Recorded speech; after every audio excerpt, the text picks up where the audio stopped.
It's working.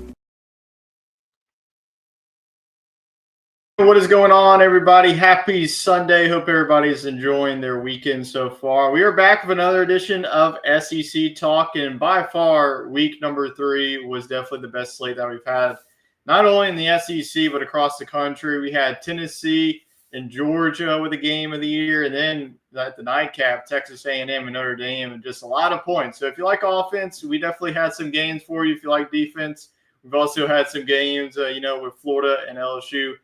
Being a 20-10 game. But Wade, what were your overall thoughts on week number 3 and how are you doing tonight? Yeah, I just enjoyed watching everything you just described. I mean, not the Kentucky game. Yeah, we don't need to talk about them.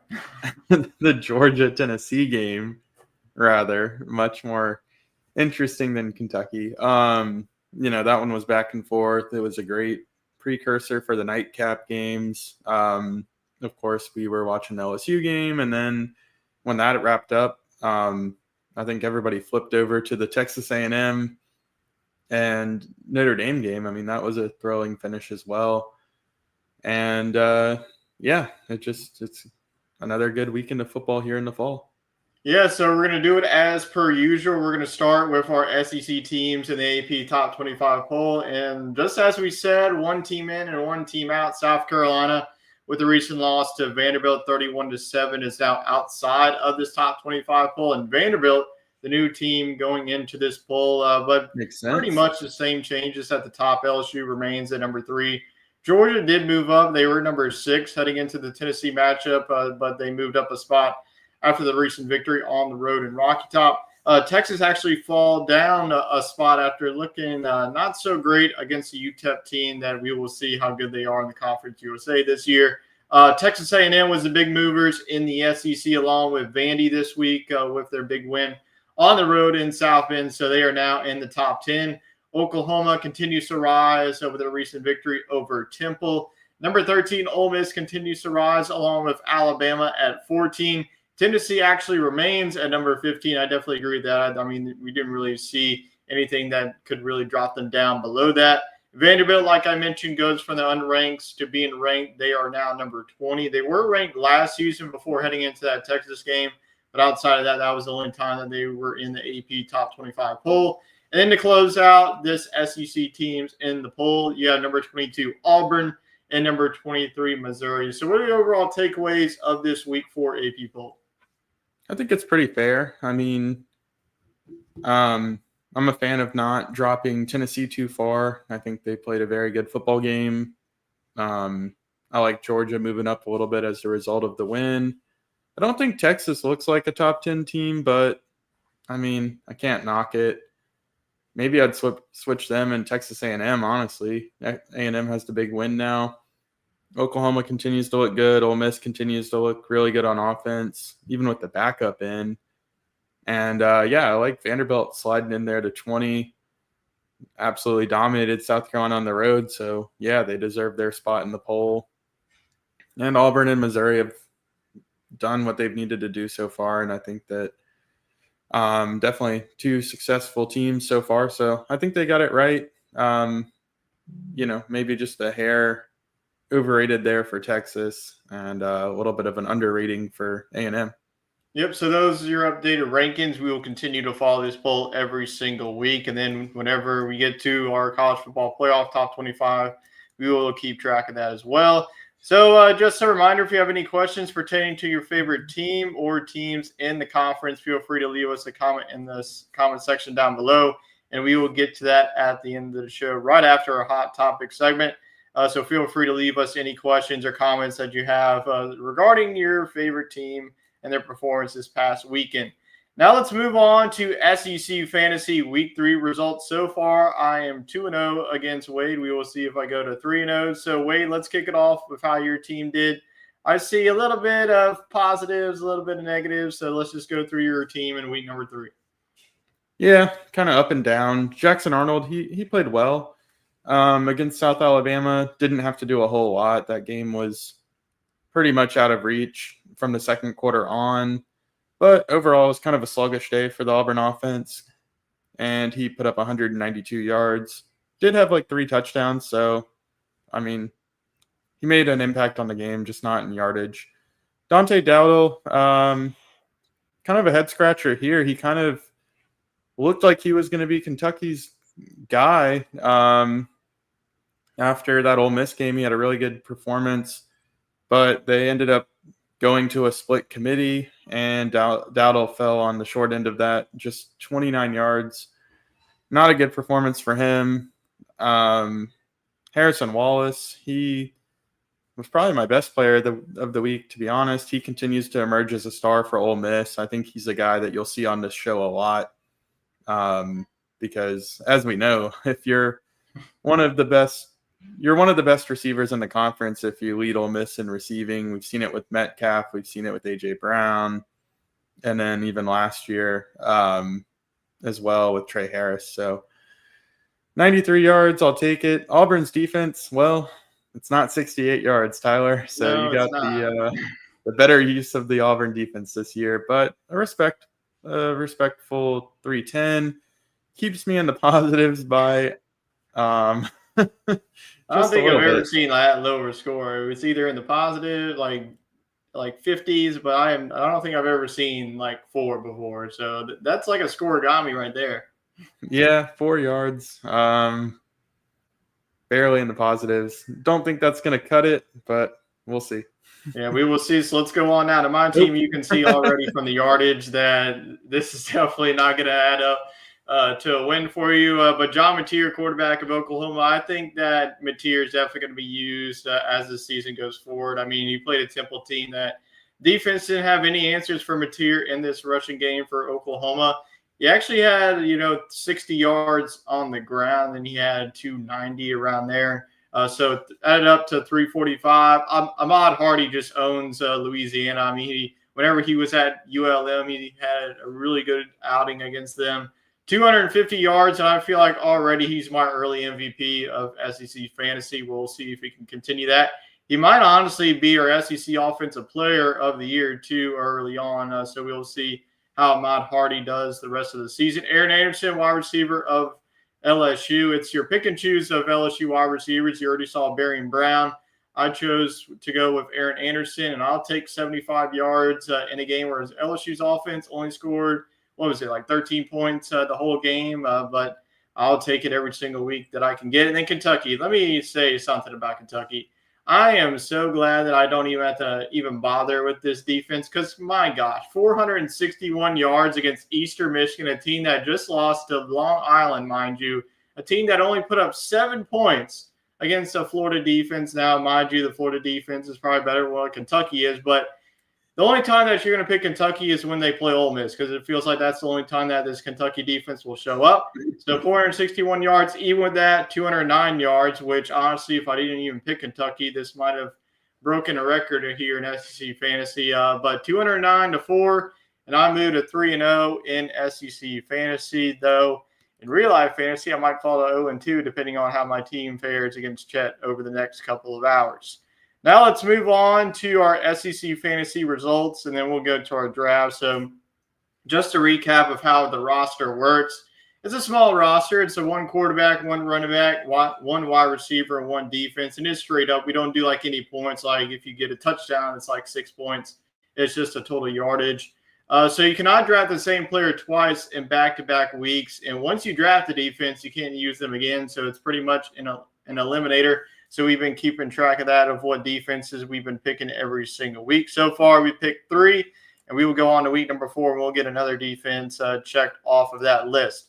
So with that being said, we're going to go to the quarterbacks. I did not use my first pick on a quarterback. I strictly went with the defense because if you looked at the schedule this week, we don't pick any defenses against FCS teams. Or there's some really players for that matter. We've done a good job of that. Yeah, absolutely. So you're going to go with Mr. Diego Pavia. Definitely thought that he was going to be here early on in the season, but he really stepped up against the South Carolina defense. And Taylor Green, I know a little bit about him because I have an Arkansas dynasty that we're doing here on the side.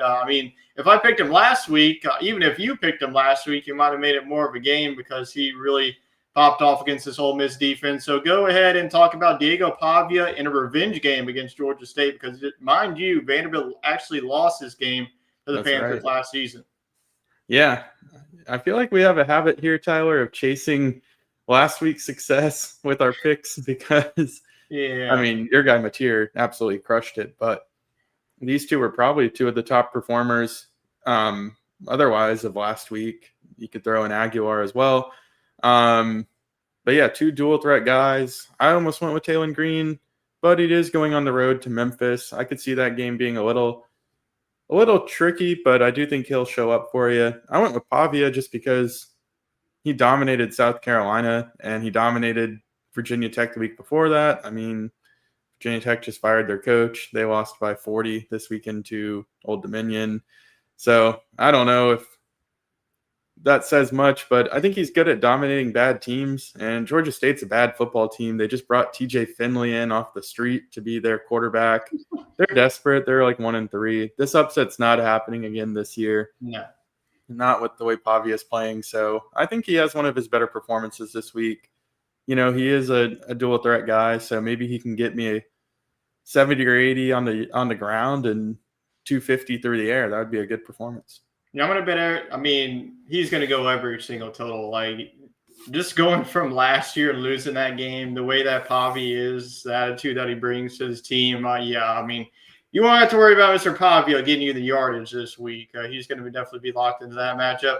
I'm going to go with Taylor Green. I've been meaning to use him over the last couple of weeks, but Arkansas has been playing FCS opponents. I thought about going him against Ole Miss because that game is always like in the 40s or 50s, but going on the road to a really impressive start for Memphis. They're 3-0, but I think that this is once again going to be a high-score matchup between two talented offenses. Taylor Green not only had 300 yards through the air, he also had 115 on the ground. So he was pretty much Arkansas's RB1 in the game against Ole Miss. So Taylor Green, with his dual threat capabilities that he brings, like Pavia does, it was an easy pick for me. I was going to go either of Joey Aguilar or Bo Perbula, but I'm going to go with Taylor Green and go ahead and use them before SEC play starts back up for the Razorbacks.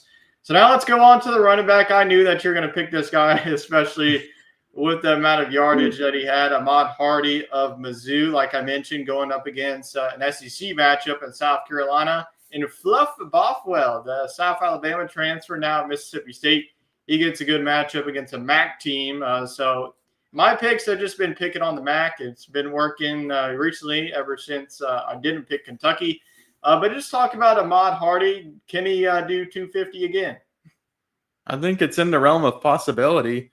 Both of these running backs are former Sun Belt players, and they seem to be acclimating well to SEC life, and they're really dominating against their former level of competition. It's kind of amazing that Hardy didn't get any bigger offers out of high school, but kudos to Ole Miss. Kudos to Missouri for recognizing that talent and getting him out of the portal this year, because this is what we've seen in years past with Tyler Beatty and Cody Schrader. This is the kind of back they need, all purpose. And you're right. He's probably up there with Mateer for player of the year so far. Real good ball player. So I'm excited to have him on my team this week.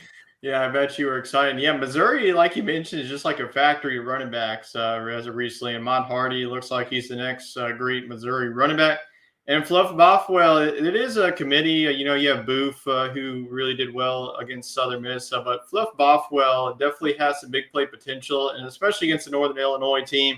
It's 1-1. Their defense has been impressive. Maryland only scored 20 points in their Week 3 victory. So Fluff Bothwell, I've been meaning to go with a Mississippi State player because I have been keeping my eye on Mississippi State, whether that's picking Blake Shapen, which I don't know if I'm going to be picking this whole entire season.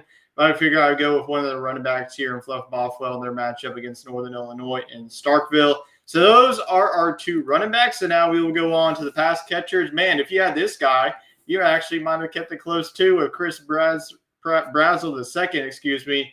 It feels like Joey Aguilar, like if you flash back a couple of years ago, Chris Brazel is giving me like Jalen Hyatt vibes with the games that he's starting to have.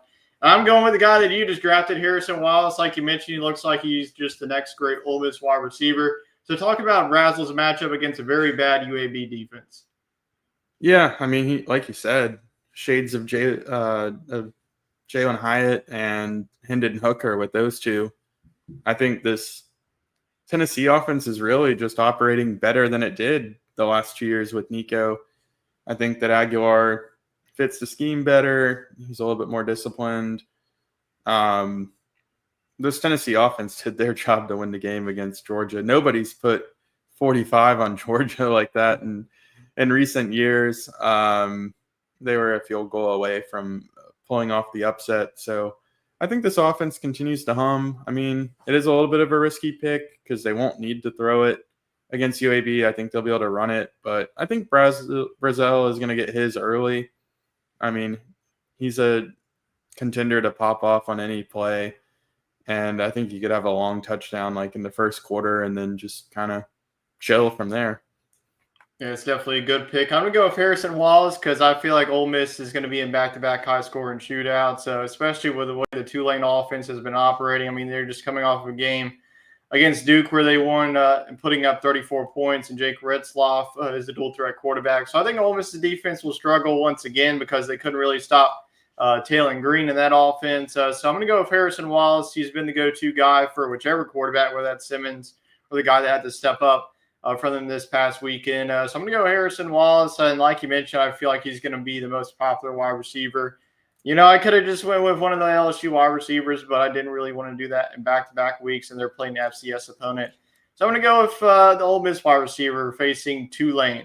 And it feels like these are the two best defenses, especially with our rules intact with no FCS matchups, and then the rest of the teams are in either SEC or there's just Florida who's just going to get smacked around by Miami's offense. So you're rolling with Texas defense against an 0-3 Sam Houston team, and I'm rolling with Mississippi State's defense against a 1-1 MAC team. So talk about Texas, especially their defensive play, the way the offense has been struggling. How can this Texas defense continue to rise up to the occasion, especially with the offense and Arch Manning struggling? Yeah, the team overall looks pretty disappointing, especially the offense. Arch Manning hasn't looked good, yet he's their leading rusher, which is amazing with Wisner and his name slipped my head, but CJ Baxter. Yeah, Baxter. I mean, look, those should be. I think that should be the best 1-2 punch in the league, and it just hasn't been. Arch Manning, maybe it's partially on him because the defenses can sell out on the pass. He's scrambling a lot, very inaccurate so far. So offensively, this team struggles, but defensively, they've looked really good. Even against Ohio State, they looked really good. And then the last couple of weeks, they've been playing inferior opponents, but they've been doing their job. And look, I got to get a win here in SEC Fantasy. I can't let you sweep me. I know it's foolish to go ahead and burn Texas just a month in.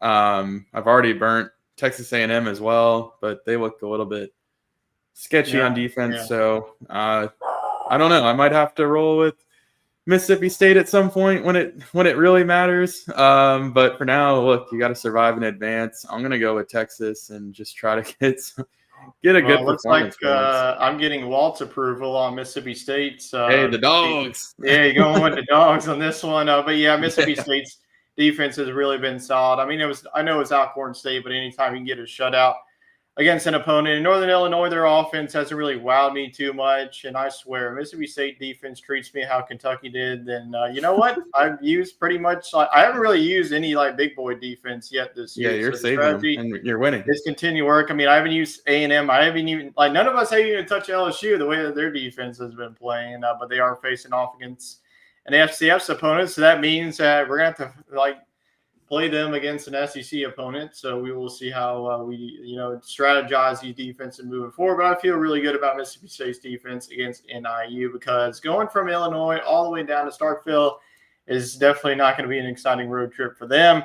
So Texas and Mississippi State are our two defenses. And now let's go on to our games of the week. And boy, we definitely have some games to get to. We're going to get right off to the game of the night, we thought, before Notre Dame and Texas A&M kicked off early on. But number 6, Georgia, went on the road to number 15, Tennessee. And the headline for this one was Georgia wins again, makes it 9 straight victories over the Tennessee Vols. And it feels like every single game in Neyland Stadium always starts off the same. Tennessee, it feels like, was just going to put up 50 on this Georgia defense the way that Joey Aguilar started. I mean, he started off the game like 13 of 13. And Chris Brassel, like you mentioned, had 3 receiving touchdowns in this game. And Joey Aguilar just continued to fire on. It was 21-7 in Georgia, the way that they were fighting back. I think that Gunnar Stockton also played well. I think that Joey Aguilar in the first half really overshadowed his play. But, I mean, the defenses were able to get some stops when it counted, but it was the offenses that really got it going. And the heartbreak just continued for Tennessee because it looked like Tennessee was marching down the field and was going to kick a potential game-winning field goal. It veers to the right, which just like it. That's just like the rivalry of this game. Like Tennessee cannot catch a break to beat Georgia at home or beat Georgia on the road, especially. But Georgia goes to overtime, and Tennessee, the kicker makes the dang field goal the same spot. So if you're a Tennessee fan, you definitely have to be mad with that. But Georgia was able to score at the 1-yard line. And Georgia once again survives and advances 44-41. But I think the overall takeaways from this game is both of these teams, I would not be surprised if we see this matchup again, whether that's in the SEC championship or the playoff. But it feels like both of these teams will be in the 12-team playoff for sure. Yeah, I mean, with the offenses, to me, being ahead of schedule, especially on the Georgia side, I think that the defenses will grow into it. And this is just kind of how the game was going. It was just back and forth. I think overall they're pretty balanced teams. And Gunnar Stockton, I mean, for all the bad SEC quarterback play we've had, I think he's been a highlight. And same with Aguilar. I mean, I was kind of down on him. So honestly, both of these guys are playing better than Lagway, Nuss, and Arch Manning, who were, and Lenoris even, and those were the consensus top 4. So not only do these teams look like they have better rosters than some of those teams, they're getting better quarterback play. Yeah, absolutely. So let's go on to the next game. Florida at number 3, LSU. LSU ended up winning this one 20-10. Before we get into the breakdown of this one, Wade, we do have a question about Whit Weeks and that targeting call. What were your overall thoughts on the targeting call, and should targeting even be a rule in college football? I mean, I guess by the letter of the law, you could call that. I know it's not situational. You're supposed to call it the same way you would if there's, 50 minutes left versus if there's 50 seconds left. But to make that kind of call that early in the game, oh man, that's just tough. Yeah. I like having the penalty in place. I kind of like how the NFL handles it more. I think that, make it a 15-yard penalty, and I don't know, maybe even they shouldn't cause for an ejection ever. Yeah, like the NFL, you have to really blatantly hit somebody to get tossed. I mean, I think have the penalty in place, make it 15 yards. And maybe the player has to come out for the series or something like that. I don't know, but everybody's amped up. It's a rivalry game. It's heated. It's obviously close. The game had just started. There's a lot of energy in the stadium, and I don't know. I think that that's a tough call to make. But yeah, get rid of the ejection, I feel like. Yeah, so let's go ahead and dive into this game breakdown. In back-to-back years, this game has been a more defensive battle over the past couple of years. When Jayden Daniels was 50-30, and this one finishes 20-10. And Florida got off to a hot start. I mean, they kicked the field goal early on, and then they had that holding penalty that looks like they were going to go up 10-0 early on and have LSU on the ropes in the holding call. It was a 90-yard holding call after that. So Florida in this one, but the story of this one was definitely LSU's defense. I mean, 5 turnovers, but to have 5 turnovers and win by 10 definitely causes some concern for this offense. This offense, as much talent as it has definitely been abysmal for this past couple of 3 weeks. I mean, it's been the whole season of 3 games. Like even against Clemson, you had a couple of big plays. Louisiana Tech, a team, was playing the 3-3-5, which is so difficult by Brian Kelly. But I mean, come on, like you should be able to score 40 points at least against Louisiana Tech. In this one, I mean, the running game once again does not get going whatsoever. Caden Durham had that long, run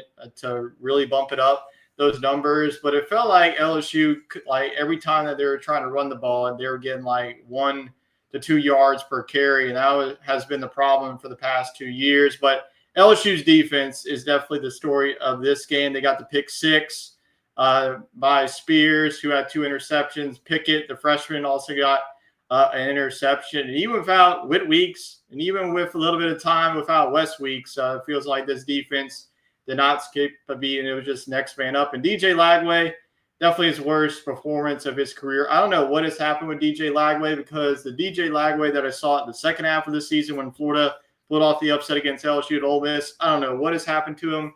I don't know if it's more of DJ Lagway just having a bad season, or this team just doesn't give a crap about playing under Billy Napier anymore, because to be honest with you, he's not a very good football coach, and it's just a matter of time before Florida kicks him out the doors. So what are your overall takeaways on both sides of the ball for both teams here?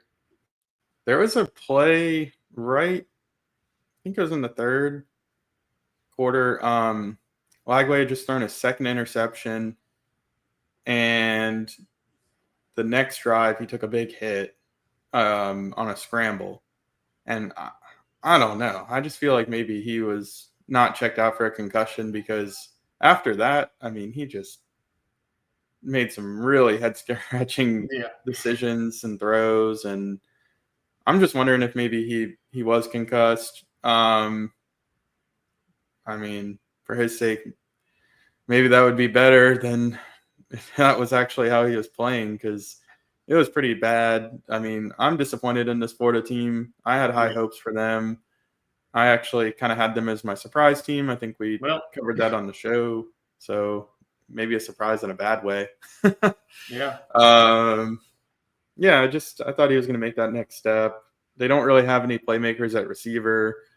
The run game definitely looked better last year as a committee with ETN and Montrell Johnson. So I think they missed those guys. Defensively, I mean, that's what's upsetting, is this is a pretty good defense, and the offense should be a lot better than they are, and they're just wasting it. So the defense held LSU to 13 points, and Lagway put 7 on the board for LSU. So I think this team could still get hot and put it together. I mean, look, we were having the same conversation this time last year with this team, and ironically, it was a win over LSU that kind of jump-started their season, and then they beat Ole Miss and Florida State, and they looked unstoppable. Maybe they hit their stride at some point, but I don't know if they're going to give Napier a very long leash if they continue to look like this. Maybe one more week, because, Miami, if you go beat Miami, great. If you don't, get beat by 40, get out of here. I mean, this time should have been done last season. I mean, I don't know. There was some optimism. I mean, Lagway looked good. The defense looked good. I mean, everything pointed to this team being a lot better, but however they play over the next 3 or 4 weeks could determine whether this is like a 3-9 team or like an 8-4 team. I'm leaning more towards 3-9 the way that this team has looked, especially as of late. Especially going on the road to Miami. Yeah, that's not going to be pretty. But LSU gets to win. They move to 3-0. They'll have Southeastern. Like I mentioned, Florida goes on the road to a top 5 team, and that's how that's going to go pretty much. Arkansas, number 17, Ole Miss, and the rest of the games really had no defense whatsoever. That was the only defensive game that we could really get to over the weekend. Arkansas and Ole Miss, that both these teams are going to play each other close. and they love offense in this one. Though the defense did win the game for Ole Miss, it looks like Arkansas is going to take the lead. And it was an Ole Miss scoop and not a score. It was just a scoop. And the ball game was pretty much over. There was a minute 52. And the Rebels were able to run down the clock and win this one to move to undefeated. 41-35 is your final scores. And we didn't see Austin Simmons, who was actually the backup. And my gosh, he absolutely played lights out against this Arkansas Razorback defense. So there might be a quarterback competition over the next couple of weeks. Who knows? Harrison Wallace, your guy that you picked in SC Fantasy, was the story of this one. 93 receiving yards. He was definitely the go-to guy for these Ole Miss quarterbacks. Arkansas, on the other hand, it was Taylor Green. Pretty much controlling this offense. You had Amari Blake in this one being the leading receiver for the Hogs. But this was just typical Arkansas and Ole Miss game. Whoever was going to get that one stop at the end was going to ultimately win the game. So Ole Miss gets this one 41-35, and Ole Miss now 2-0, which takes them to first place in the SEC. So I know that we haven't talked too much about Arkansas in these recaps. So we're doing overall first look at this Arkansas offense against this Ole Miss defense. And are you concerned with both defenses, or do you think that this was just two talented offenses going at each other? I think it was kind of like the Georgia and Tennessee game. I mean, just how the game pace was set. Both of these teams were going at it. The quarterback play was tremendous. I would be a little bit more concerned if I'm Ole Miss, because I think this defense is going to have to show up at some time. I don't know that they're going to be able to score 41 on everybody on their schedule. I say that, but Georgia did let up 40 over the weekend, so maybe they can. But, I can't wait for next week when we get to see LSU and Ole Miss play, because I think that will be the true test of, hey, how good is this Ole Miss offense and how good is this LSU defense? Because I think something's got to give there. But for now, I feel good. If I'm Ole Miss, I think that it's a great thing to have your backup quarterback come in and run the offense like he did. And I do think the defense will shape up. And if I'm Arkansas, I feel pretty encouraged as well. This is the kind of game in the past where they would hang in there and then let it get away from them. But they were right in there till the end. So I think they'll win some big games this year as well. Yep, another good conference game that we had this past weekend. We'll finish it out with an on-conference matchup. Another in 41. South Bend. Yep, another high-scoring game. It was a lot of get to the 40s, and you're going to be able to win this game this past weekend. That's what it felt like. But number 16, Texas A&M gets the win, 41 to number 8, Notre Dame, 40. And there was a lot of big plays in this one. Marcel Reed definitely played lights out in this game. You saw a lot of the wide receivers, especially Carver. He had 200 yards receiving against this Notre Dame defense, which is not the Notre Dame defense that we are so used to seeing, especially last year's defense. But Texas A&M's defense, heading into this one, we did have some cause to concern that did show up. But in the end, if you get a win against a top 10 opponent against Notre Dame, you will take that every single day. And Texas A&M, in like these big games, always seem to find a way to lose. But this time, it feels like, especially if you're an Aggie fan, getting this one, moving to 3-0, and moving now into conference play, going into the bye week, you'll have 3 straight home games against SEC opponents, which is huge, especially after beating Notre Dame. But the story in this one wasn't A&M. It was actually the guy that cost Notre Dame. You could say the defense, but it was actually, what do you know, Tyler Buckner dropping the snap and costing Notre Dame the game. How is that man still in college football? Yeah, stories just write themselves, folks. But A&M's defense definitely concerned, but their offense was the story in this one. I think that they're definitely a team to watch in the SEC. Yeah, we've been waiting years for this A&M team to put it together and be a top 10 team, and here they are. I know this one had to feel good after they lost to Notre Dame last year at home, so a little bit of a weird series here. The away team took the cake both times, but I think it was a treat that they played, so I'm looking forward to matchups like this, now that the SEC is requiring a good opponent like this.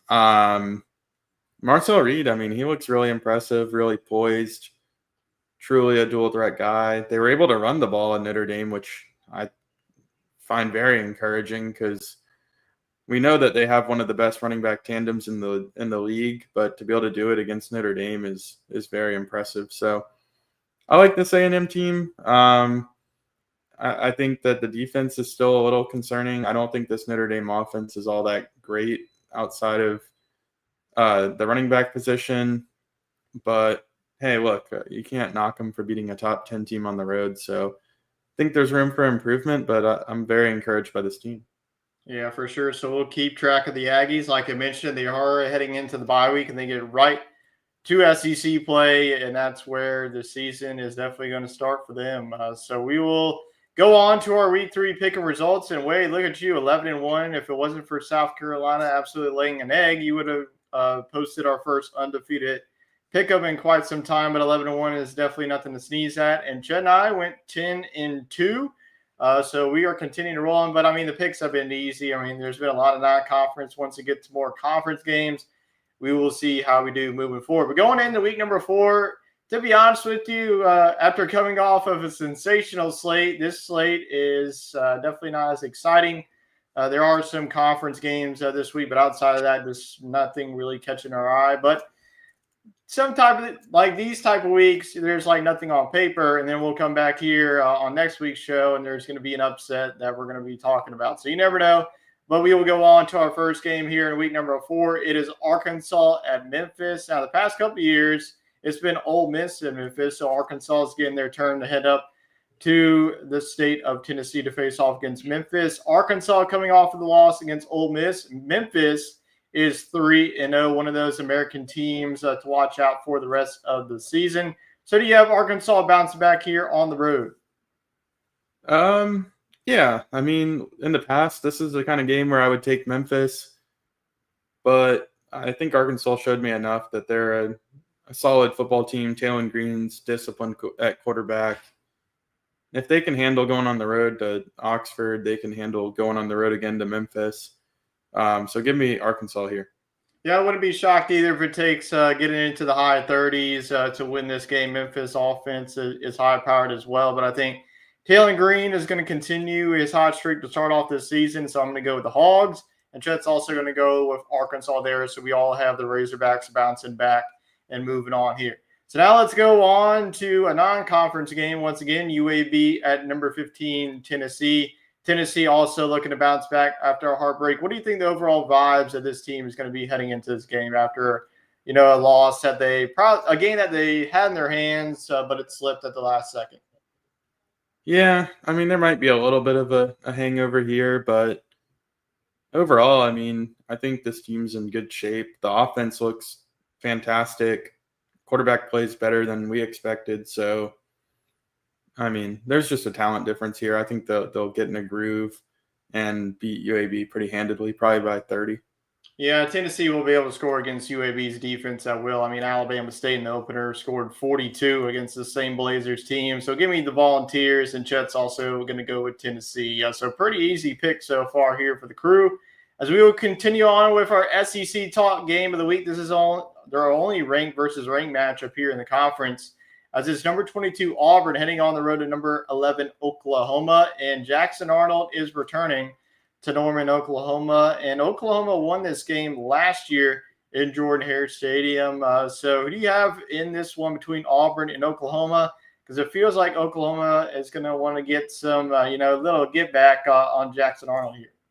Yeah, for sure. But, I mean, look, they upgraded at quarterback, and Auburn upgraded at quarterback, so it's kind of a win-win. I think Jackson Arnold is doing a good job for Auburn, and John Mateer is doing a fantastic job for Oklahoma. I just think it's going to be hard for Arnold to go back into the place where he came from and beat them. I mean, those fans are going to give him hell. Oh, yeah. And they kind of know his tendencies and things he does when he's under pressure. So I just don't see it going well for Auburn this weekend, but I think they're still a good team. I think they'll win some games that maybe they shouldn't, but it just won't be this week. Yeah, I'm going to go with Oklahoma too. I mean, this Oklahoma team is very complete. This defense has been playing sensational to start off the season. I mean, I know it's Temple, but to hold that opponent to 3 points and the way that John Mateer has been playing is definitely going to outclass what Jackson Arnold is going to be bringing because this Oklahoma defense is going to bring it. Auburn's defense has really come to play too, but I was thinking at Oklahoma, especially at home. I think that this is a double-digit win for Oklahoma, another statement win for the Sooners, as they are continuing to impress me week in and week out. They're continuing to impress Chet as well, so no disagreement so far on the show. We will see if we have one with the games that we have coming up. And we have a really good one, Tulane at number 13, Ole Miss. We saw this. I don't think we saw it last year. We saw it 2 years ago, and it was a very back-and-forth game before Ole Miss defense was able to get a couple of turnovers. So Tulane undefeated, Ole Miss undefeated, battle of undefeateds. I feel like there's going to be a lot of points in this one as well. Yeah, I mean, this is maybe the matchup of the weekend. I think it could be. Yeah. Auburn and Oklahoma, like we just talked about, that's a good game, but I think this one might be more thrilling, honestly. Tulane handled business against their former quarterback, Darian Mensah, despite a late comeback, and Ole Miss held on against Arkansas. So we know these teams can put up points. Tough road trip for Tulane, though. And honestly, the defense impressed me early, but disappointed me late. That Duke team is not very good outside of Mensah. So I don't know. At halftime, I might have taken Tulane in this game against Ole Miss, but what I saw in the second half just didn't really wow me. So I'm going to go with Ole Miss. I'm going to be rooting for Tulane, though, rooting against the conference. I don't know. I just think it'd be cool to see this Tulane team kind of play the Boise State story of last year. Yeah, I mean, Tulane with South Florida losing to Miami. I mean, South Florida's still in it with the loss to Miami, but Tulane, if they can run the table and win the American, I could definitely see the Green Wave, especially if they beat Ole Miss. That would be a top 15 team to their resume. And I think that if play South Florida. Yeah, they do play South Florida. So if they win this one, I could see them being top 25. I was very tempted to pull the trigger on Tulane, but I agree with you. This defense is not where it needs to be, especially with the way this Ole Miss offense is feeling themselves the past couple of weeks. I'm going to go with the Rebels. I would say like 45-30. I think it's going to be that type of game. It's going to be close going to the half, and Ole Miss, Lane Kiffin's offense will pull away. And Chet's actually going with Ole Miss. I thought that he would go with Tulane here. Shocked by that. Yeah, but all going with the Rebels in the SEC. And yeah, like you mentioned, Ole Miss has that LSU game right around the corner. So I don't think that this Ole Miss team is going to be looking at this Tulane team when they played them a couple of years back. So this team is going to be locked in. So all rolling with the Rebs this week. And we will go on now to MAC versus SEC. The MAC just loves playing their SEC teams this year. We already have Kentucky pulling off the sweep. We'll see if Mississippi State continues that trend. As we have Northern Illinois at Mississippi State, the battle of the Huskies and the Dogs. So who you got? Hey, Mississippi State's a new team. They got over their MAC version and they won. So I can pick them with confidence. I'm going to go with Mississippi State here. I like the way this team's looking. So let's see them continue. Yeah, they got Northern Illinois, and then they got Tennessee next week. So that's going to be a big game for the Dogs. So I think that Mississippi State gets this one, and they get right back into SEC play to see how they can get things rolling. And Chet's also going to go with maroon and white to win this one. So now let's go on to the next one, another SEC game that lost a little bit of luster here. Game day probably would have gone to Columbia, Missouri. Instead, they're going to the blowout down in South Florida. But South Carolina, number 23, Missouri, we'll see if Lenoris is good to go or not. I know that he's going to be in concussion protocol, so we'll see. But do you think it really matters against the way that this Missouri team has been playing? A week ago, this would have been a toss-up for me, but we've seen another week of Ahmad Hardy. We don't know if Lenoris Sellers is going to play for South Carolina. This offense has just been dismal, and it's already a tough back and forth rivalry, tough travel. Usually the home team wins this, so I'm going to go with Missouri pretty confidently here now. But who knows? Maybe the South Carolina team does show up, but this team looked lost on Saturday. Yeah, if there's ever a game to show up, it needs to be now for South Carolina because you already got the loss, and the schedule is not going to get any easier once you flip to the month of October, especially for road game against LSU looming. But I'm going to go Missouri. The way that Ahmad Hardy was running all over in South Carolina's, defense. You talk about their offense. Their defense also did not do great whatsoever against Vandy. So Bo Pribula paired with the play of Ahmad Hardy. I think Missouri's defense is going to step up. I know that they haven't really showed it on the scoreboard in their past couple of games, but I'm going to go with the Tigers. I think that this is a double-digit victory. I think that Missouri is just a better football team all around than what South Carolina is at this point. So give me the Tigers, and Chet's also going to go with the Tigers too. So we are all in agreement so far. In Florida at number 4, Miami. For some reason, College Game Day is going to this. I guess they didn't see Florida losing, but Florida needs this win, I guess, to really just stay alive for whatever they want, whether that's like the Cheez-It Bowl or the Mayonnaise Bowl at this point. But Florida at number 4, Miami. The way that Miami's been playing, how can you pick against them? But are you crazy enough to be picking the Gators? No, I am not. I think this could get ugly. The Miami defense looks fantastic. Carson Beck looks like a changed guy. Oh, yeah. No, I mean, I think this one's going to be like 42-10. Yeah, easiest pick of my life, Miami. Miami, easy enough. We don't even need to talk about this. It's going to be a blowout. All right, let's go on to the next one. A game that's probably going to be closer than the one that we just talked about. Georgia State at number 20, Vanderbilt. Like I mentioned, Georgia State did win this one at Turner Field last year. So does the Panthers do it again, or do you think Vandy's just a little bit too hot right now?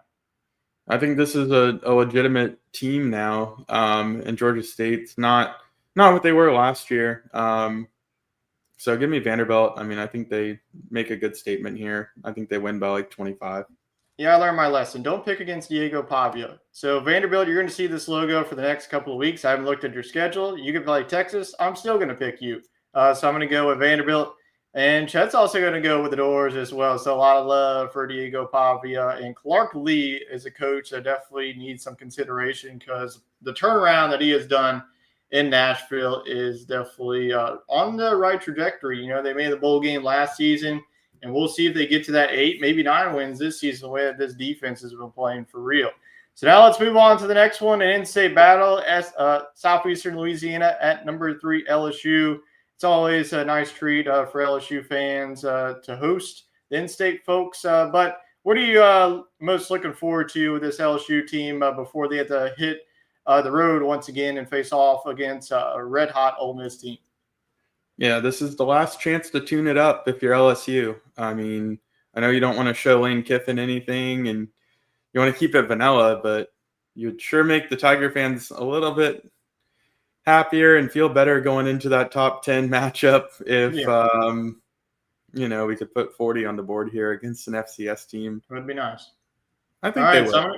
I mean, I'll just put 3 Tigers on here. I don't think that anybody's going to be picking Southeastern, but I think I'm the same sentiment. I want to see this offense actually show a pulse against an inferior opponent like Southeastern, like you mentioned. You don't want to show too much against Lane Kiffin, but my gosh, please at least put 30 points up against Southeastern.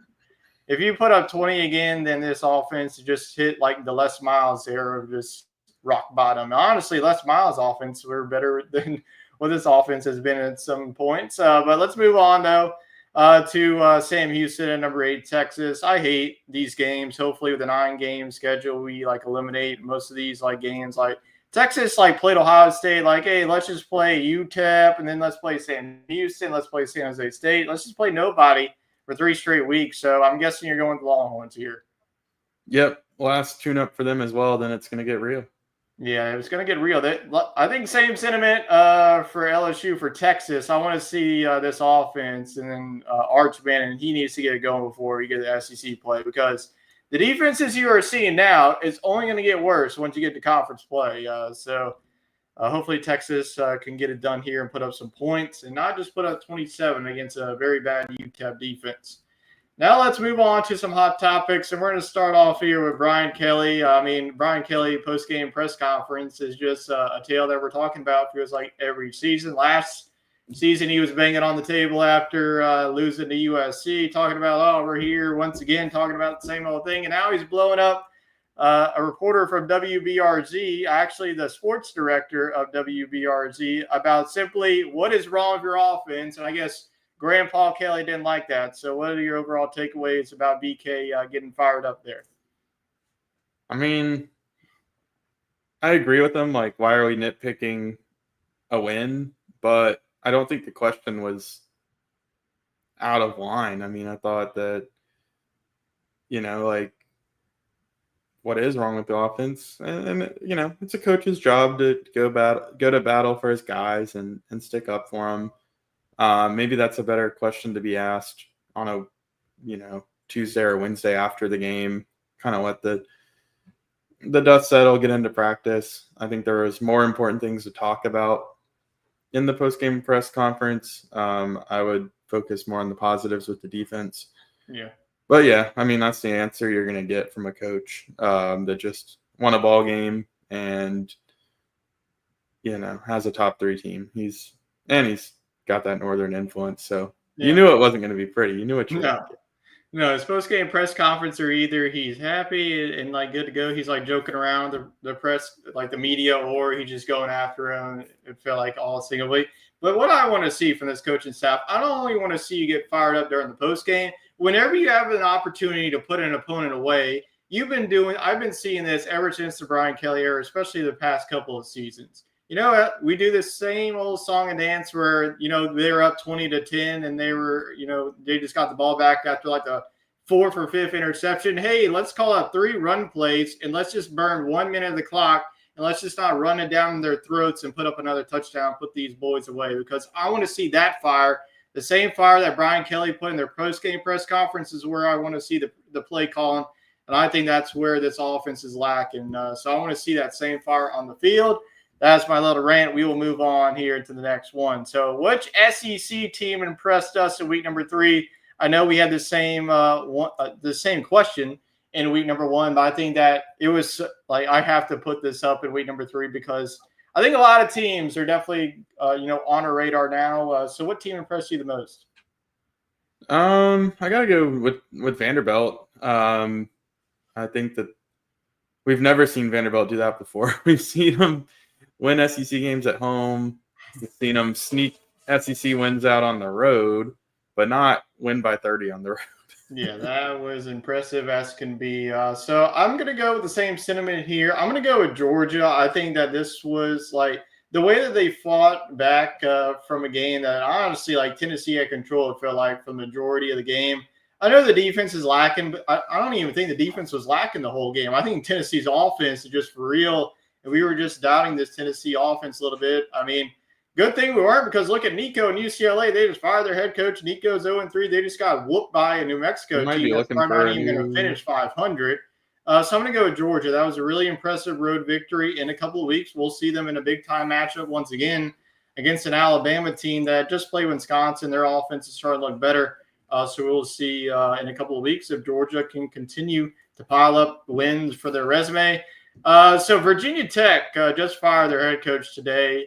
Do you think Shane Beamer is going to follow in his daddy-o's footsteps and leave South Carolina to take over for Virginia Tech? I mean, I see the connection there, but I don't think so. I mean, that would be really hard on both parties. I mean, if he was a bust, it'd be hard to fire such a legacy hire. And I think the ultimate goal in college football coaching for most of these guys is to coach in the SEC. You get the most resources. The recruits want to come to you. Yeah, you got to play and recruit against other SEC schools, but like if South Carolina wants a guy, they're going to get him over Virginia Tech. I mean, that's just how it works now in college football. The resources are there. The atmosphere is there. I think that Frank Beamer has also moved to South Carolina, and the family's just kind of all retiring there, and I think he's happy there. Now, if South Carolina continues to go on a downward spiral and Shane Beamer secretly thinks that he's not – that's the only way I see him at Virginia Tech is if he gets fired. Yeah, or it's 7-5 and he just wasted away the best quarterback he's ever going to have in the Garnet and Black. And he's like, I got to save face, then maybe. But then if you're Virginia Tech, are you really making the best hire? No. I'm going after – hey, I don't even care. I'm going either after John Sumrall or if some like power four. Why not Jamie Caldwell in the state of Virginia? Yeah. I mean, he's dominated at Coastal Carolina with the team coming up from FCS, goes to Liberty. And Goalish from South Florida is going to be a name to watch this offseason too. Yeah. So but there's other big openings too. I mean, UCLA Florida could open up at any point. Florida, UCLA.